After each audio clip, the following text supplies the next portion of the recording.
Nakakaramdam ka ba ng sakit sa tuhod kapag tumatayo ka? O napapansin mong lalong lumuluwag at nagkakaroon ng marka ang iyong balat? Maaring malinaw na sinyalis ito na mabilis nang nauubos ang kolaheno sa iyong katawan. Pero mas masama pa rito, nang hindi mo namamalayan, baka araw-araw mo pang ginagawa ang mga bagay na lalo pang sumisira sa mahalagang proteinang ito. Ang magandang balita? May mga simpleng pagkain na madaling mahanap na makakatulong sa iyong katawan na maibalik ang collagen ng natural.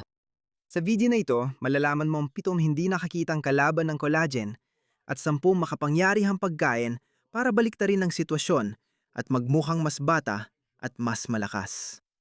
Kung ngayon mo lang ako napapanood, ang misyon ko ay bahagi ang mga natural na solusyon na ayaw ipaalam sa iyo ng industriya ng parmasyutiko. Kung nagustuhan mo ito, mag-subscribe at i-activate ang bell para makatanggap ng iba pang videos na tulad dito. Unawin muna natin kung ano talaga ang collagen na laging pinag-uusapan. Ang collagen ang pinakamaraming protina sa ating katawan. Isipin mo ito bilang pandikit na nagdudugtong sa lahat ng bagay sa ating katawan. Hindi nakakagulat na ang salitang ito ay mula sa Griegong kula, na ibig sabihin ay pandikit. Napakahalaga ng proteinang ito kaya bumubuo ito ng 75% ng tuyong bigat ng iyong balat. Pero hindi lang doon nagtatapos. Mahalaga ang kolageno para sa iyong mga kasukasuan at kartilago, mga buto at ngipin, mga daluyan ng dugo, kornea ng iyong mga mata, mga disc sa pagitan ng iyong mga bertebra, at pati na rin sa iyong sistemang panunaw. Mayroong 28 na iba't ibang uri ng kolageno, pero ang pinakamahalaga ay ang mga uri 1, 2, 3, at 4. Ang kolageno na uri 1 ang pinakakaraniwan at, maniwala ka, mas matibay pa ito kaysa sa bakal. Tamayan, kung ikukumpara natin gramo sa gramo, ito ang gumubuo sa estruktura ng balat, buto, litid at ngipin. Samantala, ang collagen type 2 ay hindi ganun dense at bumabalot sa mga kasukasuan. Ang type 3 naman ay matatagpuan sa mga kalamnan, ang loob ng mga organo, at mga daluyan ng dugo. Ngayon, heto na ang malungkot na bahagi. Simula edad 20 hanggang 25, nagsisimula ng mas kaunti ang ginagawa ng ating katawan na kolageno kaysa sa nawawala. Parang isang savings account na puro withdrawal pero walang deposito. Nawawalan tayo ng halos 1% ng kolageno bawat taon at malinaw ang mga palatandaan ng pagkawala na ito. Sakit sa mga kasukasuan, Kulubot at maluwag na balat.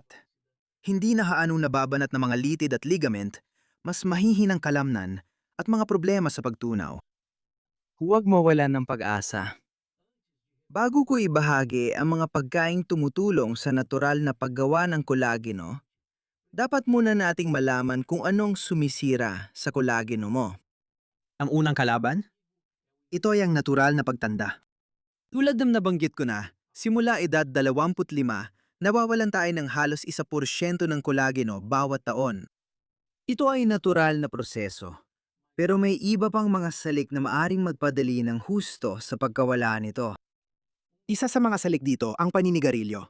Kung ikaw ay naninigarilyo, may hindi magandang balita ako.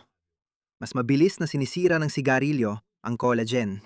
Kaya mas maraming kulubot ang mga naninigarilyo. Ang mga lason mula sa sigarilyo ay sumisira sa mga hibla ng collagen at elastin, kaya mas mabilis tumatanda ang balat.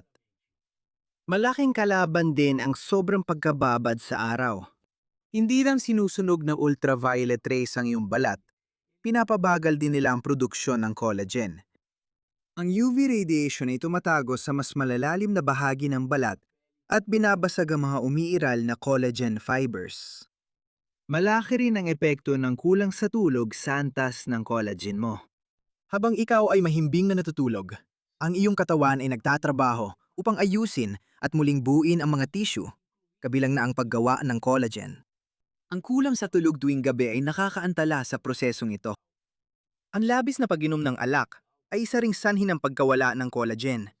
Bagaman madalas, hindi ito naiisip ng marami. Ang alak ay nagdudulot ng dehydration at nagpapalala ng pamamaga, kaya nahihirapan ng katawan gumawa at magpanatili ng collagen. Hindi dapat kalimutan ang pagiging sedentaryo.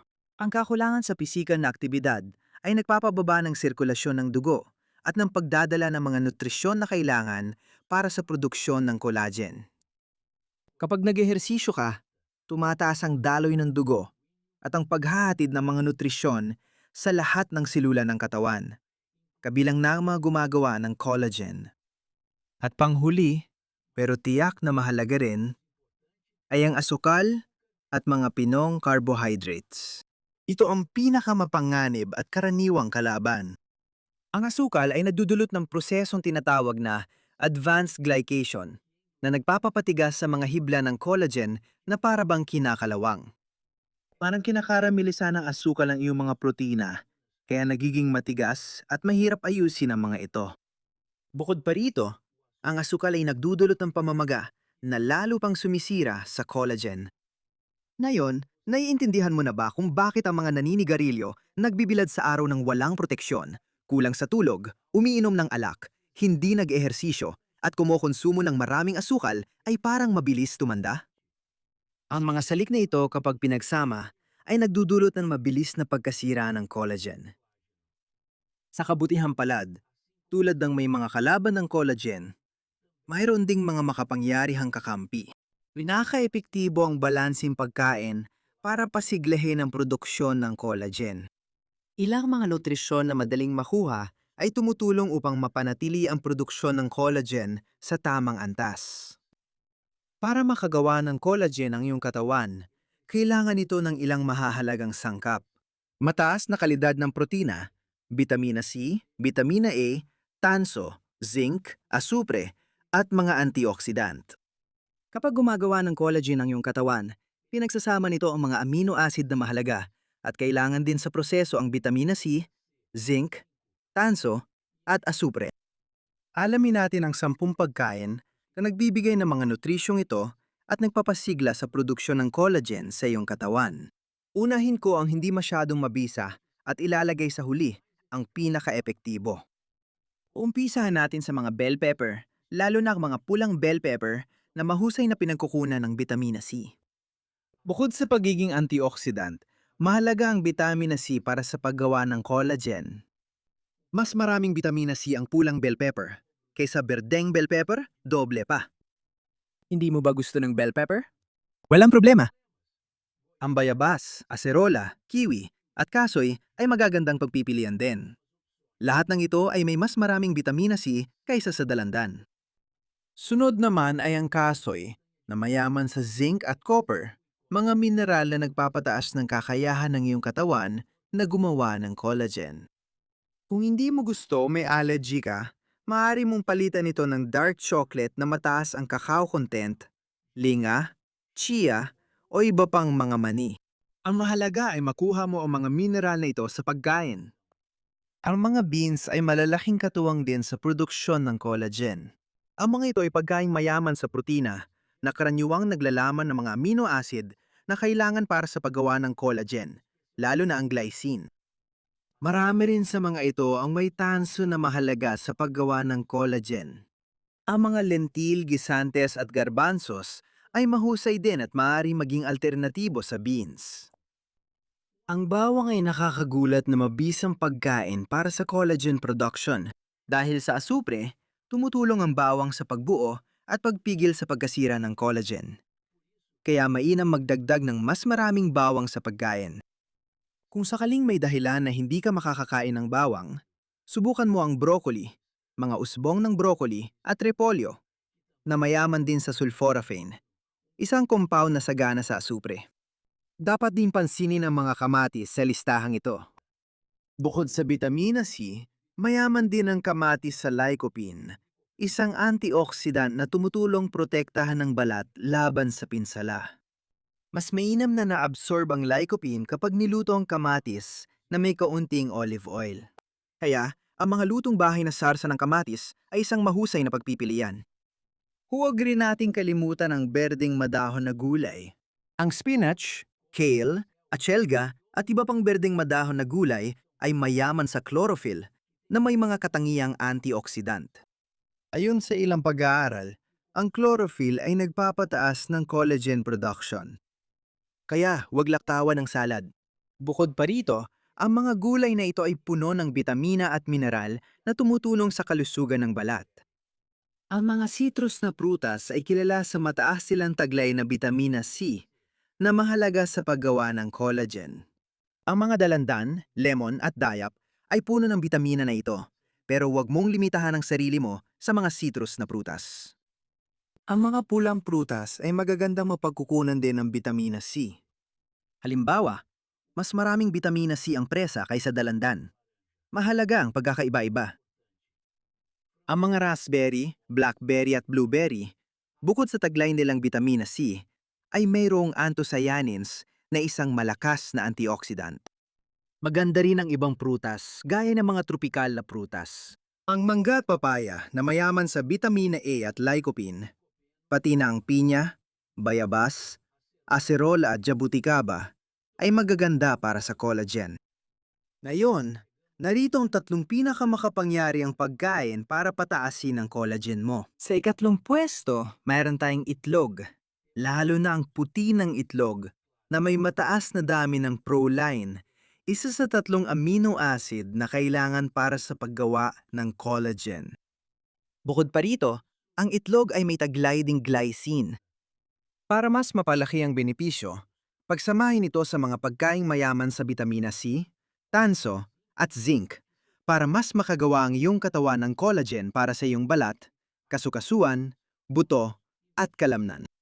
Pangalawa naman ay ang mga puting karne, isda, at manok.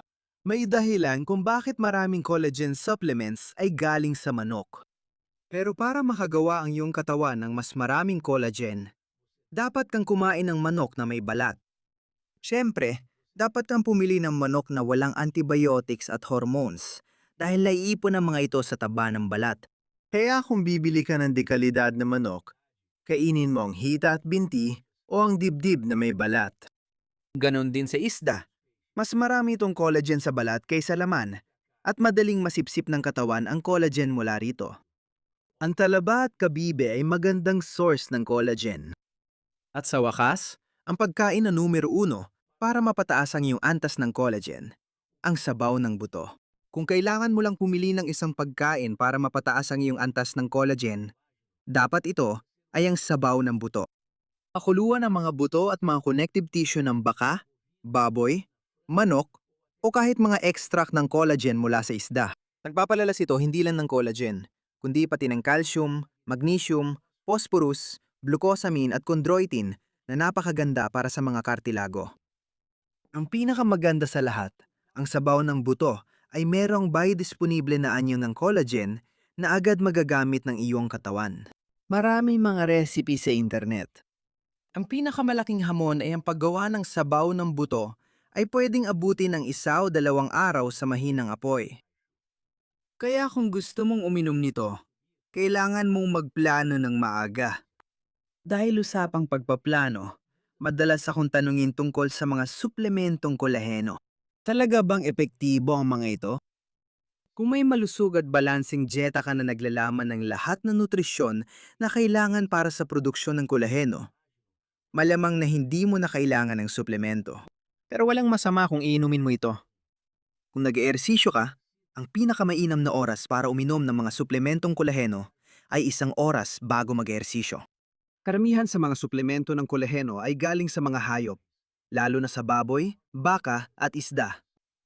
Ang hydrolyzed na kolaheno na pulbos o mga peptide ng kolaheno na hinati sa mas maliliit na bahagi ng protina ay kadalasang walang lasa at madaling natutunaw sa mga inumin. Ipinapakita ng mga pag-aaral na mas mahusay na nasisipsip na niyong katawan ang hydrolyzed na kolaheno. Nagkakaiba-iba ang komposisyon ng mga suplemento, pero kadalasan ay naglalaman ito ng mga uring 1, 2, at 3 ng kolahen o kaya ay halo ng 3. May mga pag-aaral na nagpapakita na ang mga suplementong kolaheno ay maaaring makatulong sa paggali ng sugat at sa pagtanda ng balat, bukod pa sa pagpapataas ng elastisidad at hydration ng balat. Sa 2 pag-aaral, 40 miligramo ng kolahenong uri 2 na iniinom araw-araw hanggang 6 na buwan ay nakatulong magpababa ng pananakit at paninigas ng kasukasuan sa mga taong may osteoarthritis. Tulad na nasabi ko, Ang kolahenong uri 2 ay kadalasang nasa mga kartilago. Ang proteksyong sapin sa pagitan ng kasukasuan. Kung masakit kasukasuan mo, piliin ang uri 2. Ipinapakita ng ibang mga pag-aaral na ang kolahenong tipo 1 ay maaaring magpataas ng densidad ng buto at makabawas sa osteoporosis. Pero mahalagang tandaan na lahat ng mga pag-aaral na ito ay maliit at marami ay pinunduhan ng industriya. Kaya ang pangunahing rekomendasyon ko ay pagbutihin mo ang iyong dieta, mag-ehersisyo, matulog ng maayos, at iwasan ang alak at sigarilyo. Bilang huling opsyon, isaalang-alang ang paggamit ng collagen supplement. Naisip mo na ba na baka ang sikreto ng kabataan ay hindi nasa mamahaling mga cream o invasive na mga procedure, kundi nasa pagkain mo? Ang mga pagkain na binahagi ko sa iyo ay abot kaya at maaaring magdulot ng tunay na pagbabago sa iyong itsura at, mas mahalaga, sa iyong kalusugan. Tandaan, ang katawan mo ay kamanghamanghang makina na marunong mag-regenerate. Kailangan lang ito ng tamang kagamitan. Simulan mo na ngayon ang pagdagdag ng mga ito sa iyong kalusugan. Gawin mong masarap na sabaw ng buto tuwing weekend. Magdagdag ka pa ng bawang sa iyong mga pagkain. Huwag kalimutan ng mga prutas at gulay na mayaman sa bitamina C at isama ang dekalidad na protina tulad ng itlog at puting karne. Sa loob lamang ng ilang linggo, mapapansin mo na ang pagkakaiba. Mas kaunting pananakit ng kasukasuan, mas masikip na balat, at pangkalahatang pakiramdam ng kaginhawaan. At ang pinakamaganda sa lahat, inaalagaan mo ang iyong kalusugan mula sa loob palabas, sa natural at napapanatiling paraan. Kung nagustuhan mo ang video, huwag kalimutang mag-like at mag-subscribe. Ibahagi ito sa mahal mo sa buhay na maaring makinabang dito. Ang pag-aalaga sa kalusugan ay pagmamahal sa sarili at sa mahalaga sa atin hanggang sa muli. Isang mahalagang paalala. Ang consistency ang susi. Walang saysay kung isang beses mo lang kakainin ang mga pagkain ito at maghihintay ng himala. Isama mo ito sa iyong araw-araw na gawain. Gawing ugali ito. Sa pagdaan ng panahon, magpapasalamat ang katawan mo. Kung may tanong ka o gustong ibahagi ang karanasan mo, mag-iwan lang ng komento.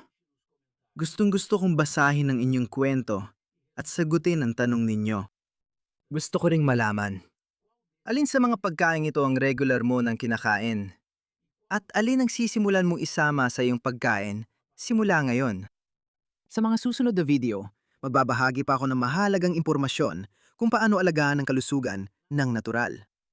Marami pa tayong pag-uusapan tungkol sa mga remedyo sa bahay, functional na pagkain, at mga gawin na pwedeng magbago ng buhay mo. Hanggang sa susunod na video, alagaan mong sarili mo. Dahil karapat-dapat kang mabuhay ng malusog, masigla, at puno ng sigla sa kahit anong edad.